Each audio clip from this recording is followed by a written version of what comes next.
Veni la primavera, li mennuli sun ciuri, per duvo fa l'amori, solo con mia la fa, si marita rosa. En ce début d'après-midi, le commandant Piracci marchait tranquillement dans les rues de Catane. Il faisait beau. Le marché sentait la poiscaille et la foule était joyeuse de cette profusion de nourriture. Mais aujourd'hui, le commandant avait l'impression d'une chose étrange dans sa routine. Un regard qui pesait dans son dos.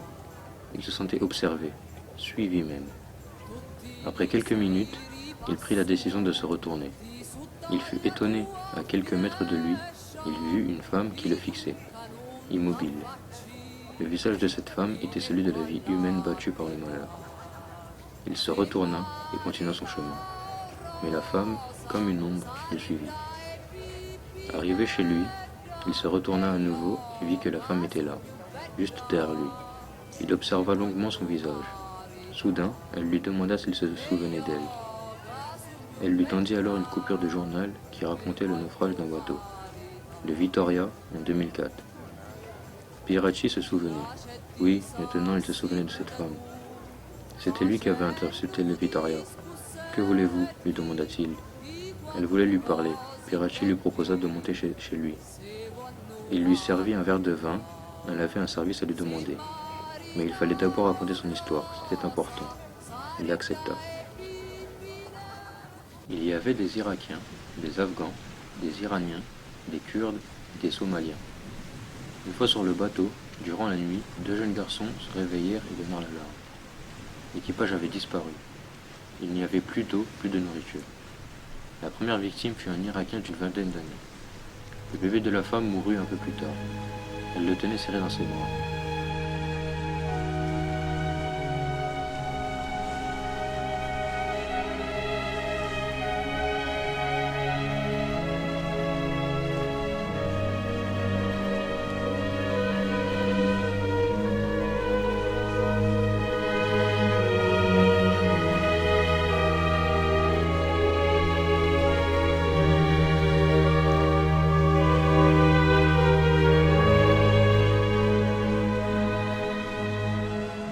Les hommes voulurent jeter son petit corps à la mer, comme les autres morts. Ils réussirent à prendre le bébé des bras et le jetèrent par-dessus bord. Sur plus de 500 passagers au départ, seuls 386 survécurent, dont elle. Elle qui ne voulait pas lâcher le bastingage, parce que se lever, c'était quitter son enfant mort dans les flots, et elle ne pouvait pas. Son récit terminé, la femme demanda à Piracci de lui prêter son arme. Le commandant fut sidéré. Jamais il n'aurait imaginé cela. Il la regarda, stupéfait, se demanda si elle voulait se suicider et pensa que la douleur d'avoir perdu son enfant ne s'était pas atténuée avec le temps. Le commandant fut ramené d'un coup à la violente et brutale réalité. L'idée que son arme puisse servir à défoncer le crâne de cette femme le répugna. C'était comme si elle lui demandait de lui faire le même. Elle commencerait peut-être aussi par s'en servir contre lui. Puis, elle errerait dans la foule, en tirant au hasard. Elle lui expliqua qu'il se faisait de fausses idées, qu'en fait, elle voulait tuer un Syrien dénommé Hussein Marouk. C'était donc cela, la vengeance. C'est cela qui l'avait fait tenir, qui lui avait donné la force de se battre, de gagner de l'argent, d'élaborer des plans. 2 ans d'attente avec sa vengeance bien cachée au fond d'elle-même. Tuer, c'était son seul but.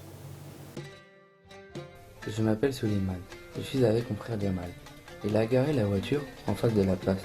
Nous ne quittons pas des yeux cette place de l'indépendance, car on ne la verra plus. J'essaye de tout enregistrer pour ne rien oublier. J'ai 25 ans, et le reste de ma vie va se dérouler dans un lieu dont je ne sais rien, dont je ne connais rien. Jamal et moi, nous allons laisser derrière nous la tombe de nos ancêtres et leurs histoires. Là où nous irons, nous ne saurons rien. Rien que des pauvres sans histoire et sans argent. J'aimerais faire un dernier tour dans la ville. Jamal, mon frère, sourit et réplique « Quelle bonne idée !» Une fois rentré à la maison, je commence à réfléchir au voyage de demain. Ce sera un voyage long et épuisant. On boucle la valise et on cherche notre passeur. Nous quittons la maison discrètement, au début de la nuit, pour que les voisins ne soupçonnent rien.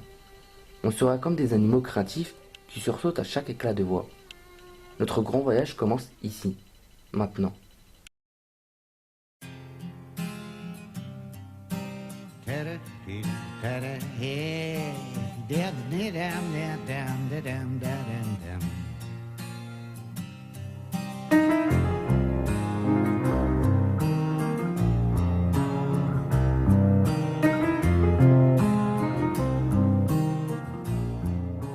Plusieurs mois après sa rencontre avec la femme du Vittoria, le commandant reçut une lettre d'elle. Il quitta son appartement pour la montrer à son ami Angelo. La femme disait qu'elle se rendait à Damas. Le commandant regrettait de lui avoir donné son arme. Serait-elle capable de prendre la vie de quelqu'un? Il aurait dû partir avec elle. Après tout, tuer tous ses responsables aiderait à lutter contre l'immigration clandestine. Combien de bateaux clandestins encore? Combien de morts? Combien de corps jetés à la mer? À l'école de commandement, on avait enseigné à Piracci qu'il était là pour garder les portes de la citadelle. Mensonge! Tout ça, il y avait cru au début. Mais maintenant, il était fatigué, vidé. Il enviait la volonté farouche de la femme. Il enviait même la volonté farouche des clandestins. Mu par l'espoir de vie, lui n'était plus qu'une ombre. Quelqu'un frappa. C'était le second du commandant, qui venait le chercher de toute urgence.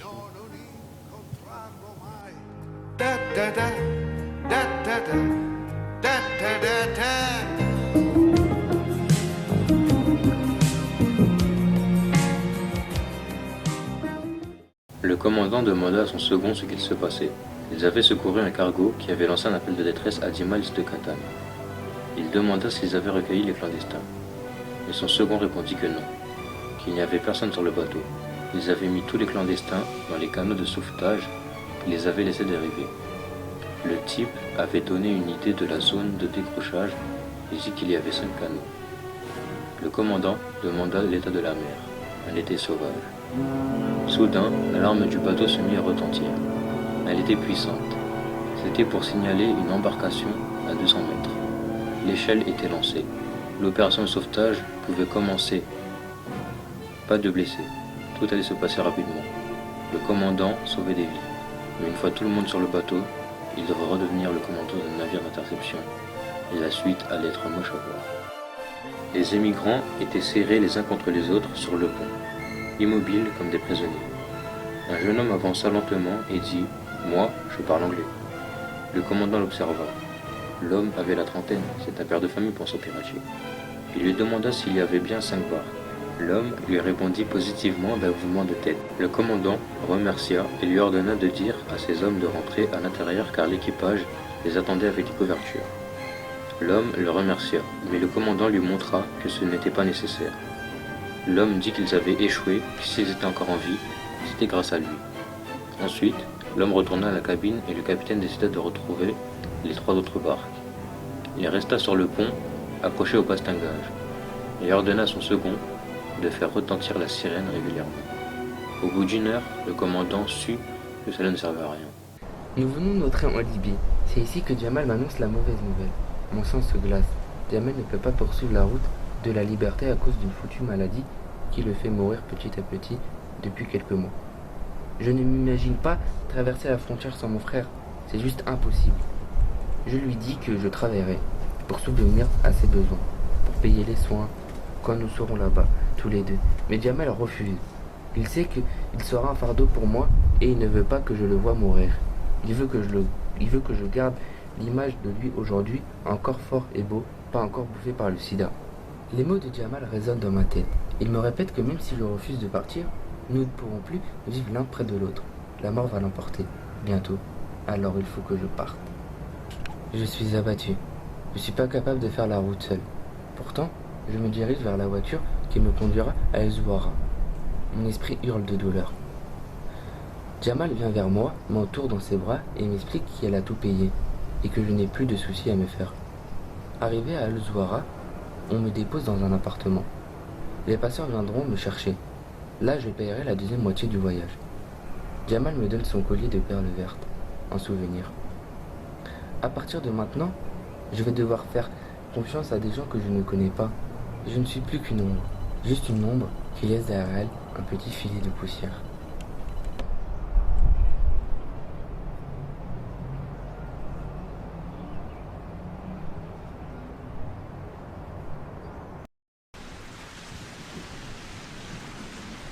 Le commandant Pirachi somnolait sur sa couchette. Il ne parvenait pas à dormir car 1 heure auparavant, il était encore accroché à sa rambarde. Scrutant la mer au moindre signe des 3 dernières barres, son métier commençait à le lasser. Tout à coup, on frappa à sa porte plusieurs coups. Le second informa Pirachi qu'ils arriveraient au port dans une demi-heure. Il ajouta que l'homme souhaitait lui parler. L'homme entra, il semblait gêné. Le commandant lui demanda ce qu'il voulait. Il lui répondit qu'il souhaiterait ne pas être débarqué que les autres, ne pas aller au centre de détention provisoire, mais rester caché dans la cabine, ici. Le commandant refusa sèchement et lui dit de partir. Après le départ de l'homme, Pirachi réfléchit en réalité, il pourrait le cacher à bord. Pourquoi ne l'a-t-il pas fait?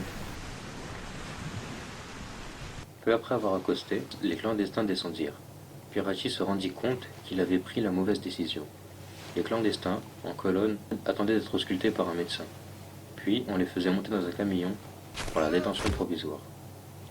Plus loin, sur le quai, Salvatore Pirachi aperçut un groupe de militaires et de carabiniers. Il pensa qu'ils avaient trouvé les 3 autres barques. Mais en fait, c'étaient les Libyens qui avaient mis les clandestins à la mer. Pirachi se rua sur le capitaine libyen et le roua de coups. Mais son supérieur lui ordonna d'arrêter immédiatement. Cela faisait 20 ans qu'il était sous les ordres de cette voie, alors il s'arrêta net.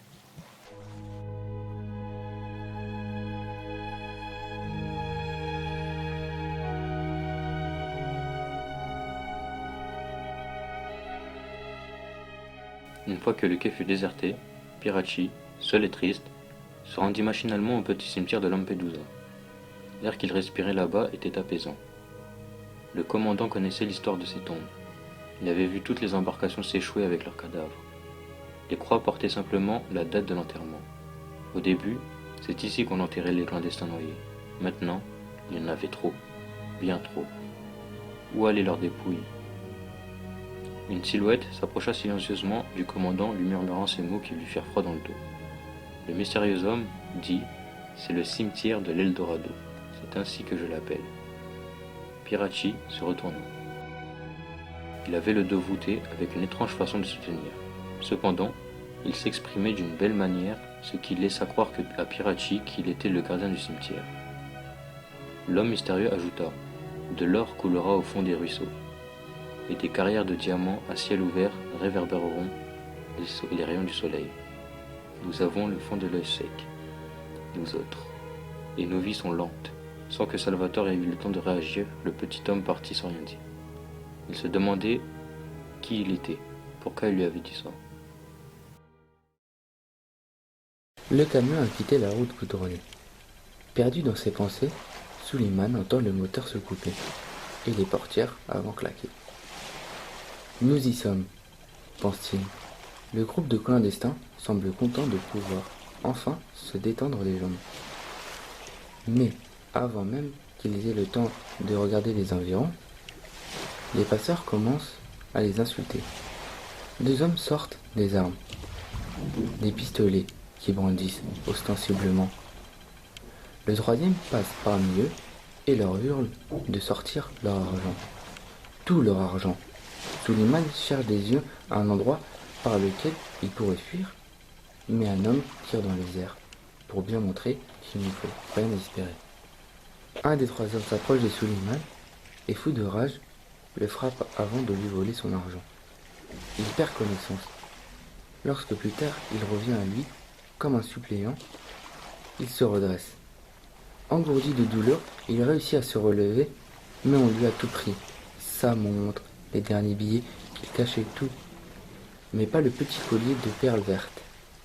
Il aperçoit un homme assis qui lui tourne le dos et fixe la mer, immobile. Suleiman s'approche de lui. Il se lève doucement. C'est un homme maigre et petit, plus vieux que Suleiman, dans les 35 ans. D'une voix calme, il dit, en lui serrant la main, « Boubacar !» Suleiman se présente et lui demande pourquoi il n'est pas parti avec les autres. Boubacar pense qu'il ne faut pas retourner à Zouara. Du doigt, il montre la direction de l'ouest. « C'est par là, dit-il. » Suleiman et Boubacar démarrent un voyage long de milliers de kilomètres. Sans argent, sans force, ils savent que même les lézards, rien de leur situation. Le monde est trop grand pour eux. Et ils avancent. Cela faisait maintenant 2 heures que Piracci discutait avec son ami Angelo. Cette fois, c'est lui qui avait emmené de quoi manger avec une bouteille de vin sicilien, rugueux, qui coulait dans la gorge comme de la lave. Piracci avait raconté à son ami la scène qui avait eu lieu sur le port de Lampedusa. Cela faisait 1 semaine, jour pour jour, et le commandant venait de recevoir un courrier officiel lui donnant l'ordre de se présenter dans 3 jours à la capitainerie pour s'expliquer avec son officier supérieur. Le commandant devait évaluer sa propre détermination et il sentit qu'il était parfaitement décidé. Il ne pouvait plus supporter ses regards de peur et de dévastation, puis il pensa à la femme du Vittoria. La boucle était bouclée. Alors, Piracci annonça à son ami Angelo qu'il allait partir ce soir car il ne voulait pas rester en Sicile. Il était temps de partir, il quittait tout, sans savoir lui-même s'il reviendrait un jour ou pas.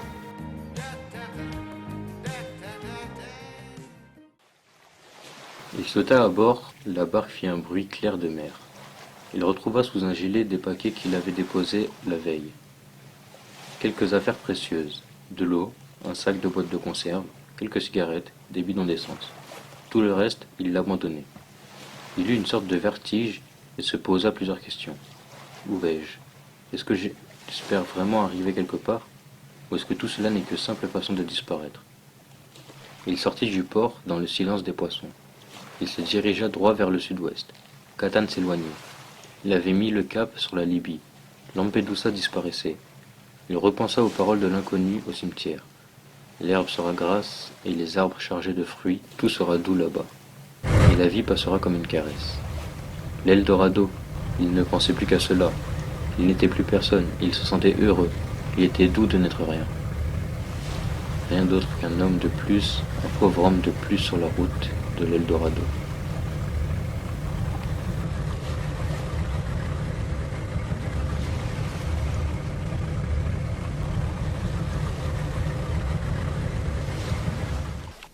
Cela fait 2 jours que nous roulons vers Gardaïa. Boubacar a payé pour 2. Je croyais que les passeurs lui avaient tout pris. Comme moi. Il aurait pu y aller seul, mais il a payé pour 2. Le camion sur lequel nous sommes déborde de monde. Le paysage est le même et la chaleur est pesante. Gardaïa n'est qu'une des étapes pour rejoindre la mer. Pour passer le temps, j'ai engagé la conversation avec un homme. Maintenant, il ne cesse de parler. C'est un paysan qui rentre chez lui.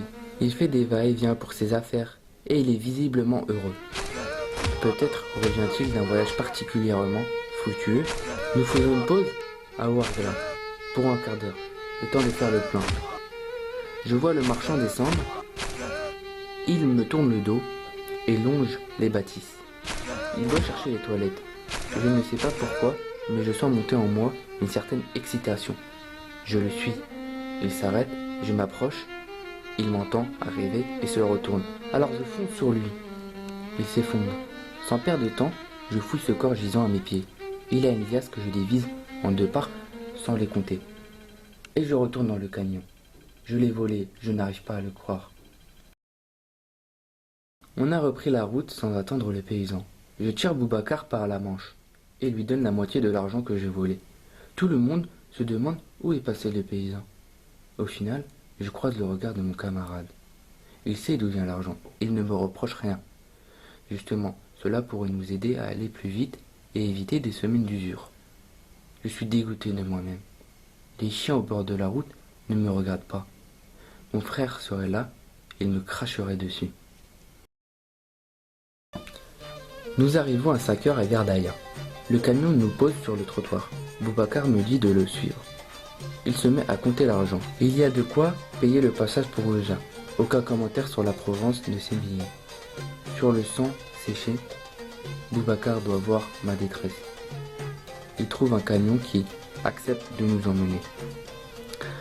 Rien ne sert de rester ici plus longtemps. Il s'occupe du passage. J'ai le temps de me promener un peu avant le départ. Le soir tombe. J'atteins une place. Petite et sans voiture. Un marché se tient là. Je marche encore un peu, puis je trouve un arbre auquel un homme est adossé. C'est lui, je le reconnais tout de suite. Il attend silencieusement que je vienne à lui. Je lui dis Masambalo? Je répète ce mot. Masambalo? Il ne répond pas. J'insiste. Masambalo? Es-tu l'ombre de Masambalo? Dieu des émigrés? Masambalo? Il me sourit. C'est lui. J'en étais sûr. Dieu m'a envoyé son protecteur. C'est pourquoi je lui offre mon collier. Je ne sais pas combien de temps s'est écoulé. Je quitte le marché. Lorsque je croise Boubacar, il me dit qu'un camion part dans 1 heure. Puis il me demande où est mon collier. Je lui réponds alors que je l'ai donné à Masambalo. Il veillera sur nous. Nous allons prendre à nouveau des camions. Nous nous serrerons dans des groupes sentant la peur et la sueur. Une fois que nous serons en face de la Méditerranée, le plus dur restera à accomplir. Je suis décidé à y aller.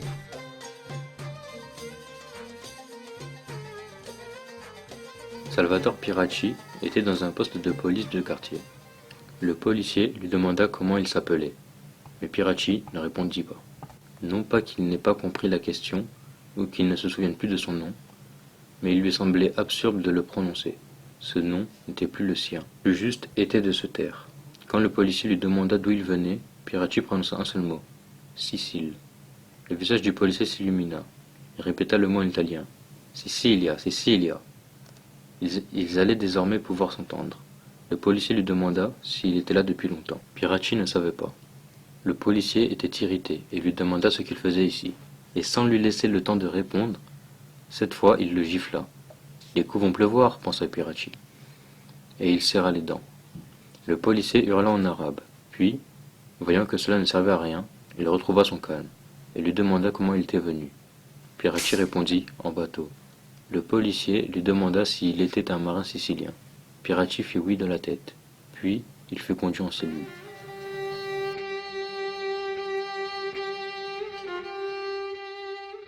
Un autre policier entra un peu plus tard. Il lui fit signe de se lever et de le suivre dans une autre pièce.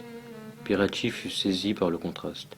Un parfum de fleurs, d'oranger et de jasmin embaumé. Le policier le présenta à une énorme femme qui débordait de graisse et disait être la reine d'Al-Zouara. Elle lui expliqua qu'elle le voulait comme capitaine pour faire passer les migrants parce qu'il était blanc et que cela rassurait les migrants, montrerait son influence à elle et ses richesses. Elle lui dit aussi que s'il refusait, il aurait des problèmes et nulle part où se cacher. Piracci sortait tout juste de l'entretien avec la reine d'Al-Zouara.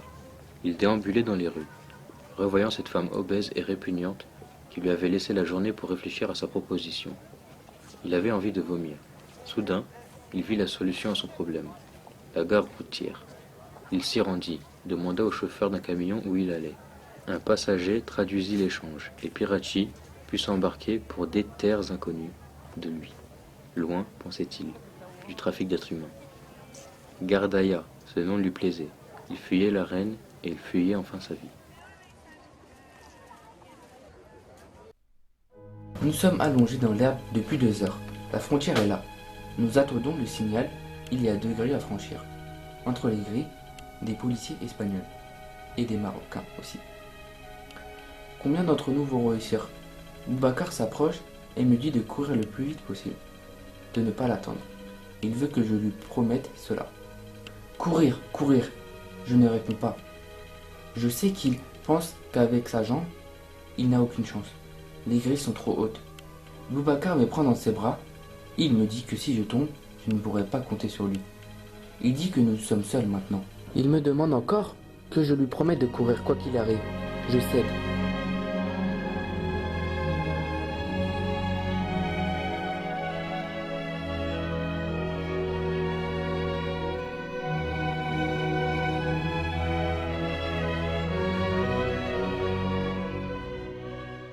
Puis soudain un homme se lève et hurle « À l'attaque !» Je me précipite avec des centaines d'autres vers les grilles. Près du sommet, je me retourne et aperçois Boubacar coincé, accroché au barbelé. Sans réfléchir, je redescends vers lui, arrache la manche de son pull et nous remontons ensemble. La première grille est franchie. Nous avons franchi la seconde grille. Ces longues minutes resteront gravées à jamais dans ma mémoire. Notre survie a tenu à un fil, à si peu, à tellement. Un réflexe, un pied qu'on évite, une manche qu'on réussit à arracher des barbelés. Tu as eu le courage de traverser, mon frère, me dit Boubacar. Oui, j'ai eu ce courage et je suis revenu chercher mon frère.